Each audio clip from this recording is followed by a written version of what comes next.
Hello, ഇത് ബാലിയിലെ ഞങ്ങളുടെ first morning ആണ്. ഞങ്ങളിപ്പോൾ കാണാൻ പോകുന്നത് ന്യൂസ ദുവ എന്ന് പറയുന്ന സ്ഥലത്തുള്ള ഒരു വാട്ടർ ബ്ലോ ആണ്. വാട്ടർ ബ്ലോ എന്ന് വെച്ചാൽ ഇത് കടലിൻ്റെ സൈഡിലായിട്ടൊരു ഏരിയ ഉണ്ട്. ഒരു ഫെൻസൊക്കെ വെച്ചിട്ടൊരു ഏരിയ ഉണ്ട്. അവിടെ തിരമാലകൾ വരുമ്പോൾ വാട്ടർ ഭയങ്കര ഹൈയിൽ 26 ഫീറ്റ് വരെ ഹൈയിൽ ഇങ്ങനെ പൊങ്ങി വരുന്നൊരു സ്ഥലമുണ്ടെന്നാണ് പറഞ്ഞത്. അപ്പോൾ ഇത് എപ്പോഴും ഉണ്ടാവാറില്ല. തിരമാലകളുടെ ഇതും അതിൻ്റെ ഒരു സ്പീഡിൻ്റേതും അതിൻ്റെ ഒരു വേവിൻ്റെ ക്രാഷിൻ്റേതും ഒക്കെ അനുസരിച്ചിട്ട് അതത്ര വരാറുള്ളൂ. നമ്മൾ ചെല്ലുമ്പോൾ ഉണ്ടോയെന്ന് അറിയില്ല. എന്തായാലും പോയി നോക്കാം. നമുക്ക് ബാലിയിലെ റോഡൊക്കെ കണ്ടങ്ങ് പോകാം.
ഇത് നമ്മളിപ്പോൾ ഇത് 1 മിനിറ്റ് കൊണ്ട് അവിടെ എത്തും.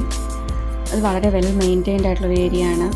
ഇതൊരു ബീച്ചിൻ്റെ സൈഡിൽ തന്നെയാണ്. പക്ഷേ നമ്മൾ പോകുന്ന ന്യൂസ എന്ന് പറയുന്ന ആ പർട്ടിക്കുലർ സ്ഥലത്ത് സ്വിമ്മിങ് അങ്ങനത്തെ ഒന്നും അലൗഡ് അല്ല. കാരണം ഒന്ന്, അവിടുത്തെ കല്ലുകൾ ഭയങ്കര ഷാർപ്പായിട്ടുള്ളതാണ്. 2, ഭയങ്കരമായിട്ടുള്ള തിരകൾ വരാൻ സാധ്യതയുള്ളതുകൊണ്ട് അവിടെ സ്വിമ്മിങ് ഒന്നും അലൗഡ് അല്ല. അവിടെ ഇങ്ങനെ വേലി കെട്ടി തിരിച്ചിരിക്കുകയാണ്.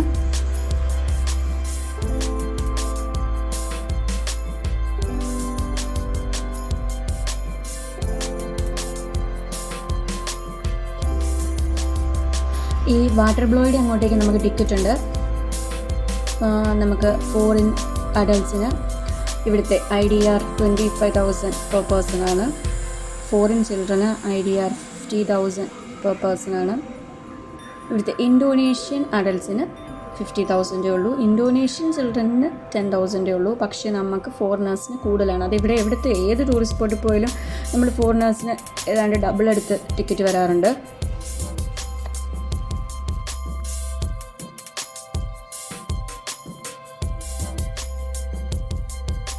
ഇതാണ് ആ വാട്ടർ ബ്ലോ ഉള്ള സ്ഥലം. നമുക്കിവിടെ കാത്തു നിൽക്കാം കുറച്ച് നേരം. വാട്ടർ ബ്ലോ ചെയ്യുമോ നോക്കാം. ഇവിടെ വരെ വെള്ളം കയറി വരുന്നതാണ്. പക്ഷെ ഇപ്പോൾ ഈ എന്താ പറയുന്നത്, ഇവിടെ നമ്മൾ എൻക്വയറി ചോദിച്ചു കഴിഞ്ഞപ്പോൾ ഇന്ന് വലിയ വാട്ടർ ബ്ലോ ഒന്നും ഉണ്ടാവാൻ സാധ്യതയില്ലെന്നാണ് പറഞ്ഞത്. ബട്ട് സ്റ്റിൽ നമ്മൾ ടിക്കറ്റൊക്കെ എടുത്ത് ഉള്ളിൽ കയറി എന്താ നോക്കാമെന്ന് വിചാരിച്ചിട്ട്. ഇപ്പോൾ ഈ കണ്ട ആളില്ലേ, ഇതാണ് നമ്മുടെ ഗൈഡ് പ്ലസ് ഡ്രൈവർ.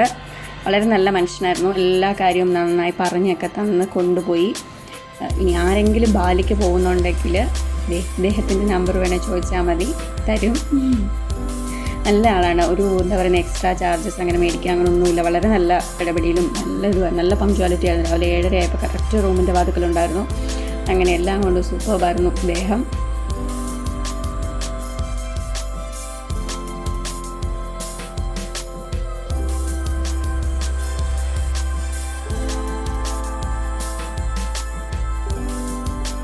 അവിടെ ഞങ്ങൾ കാത്തു നിന്നിട്ട് വാട്ടർ ബ്ലോ ചെയ്യുക പോയിട്ട് ഒരു തിരമാല പോലും വന്നില്ല. അപ്പോൾ ഞങ്ങൾ തിരിച്ചു പോന്നു. എന്താണെന്ന് ചോദിച്ചു കഴിഞ്ഞാൽ ഞങ്ങൾ ആകെ 2 ദിവസത്തെ ടൂറിനാണ് വന്നിരിക്കുന്നത്. അപ്പോൾ പിന്നെ ഞങ്ങൾക്ക് വേറെ കുറച്ച് സ്ഥലങ്ങൾ കവർ ചെയ്യാമല്ലോ എന്ന് കരുതിയിട്ട് ഞങ്ങൾ അവിടെ നിന്ന് പോകുന്നു. ആക്ച്വലി ഇത്തിരി വിഷമമായി, നേഹയ്ക്ക് ഭയങ്കര വിഷമമായി. പക്ഷേ കുഴപ്പമില്ല. അടുത്ത സ്ഥലത്തേക്ക് ഞങ്ങൾ പോകുന്നു.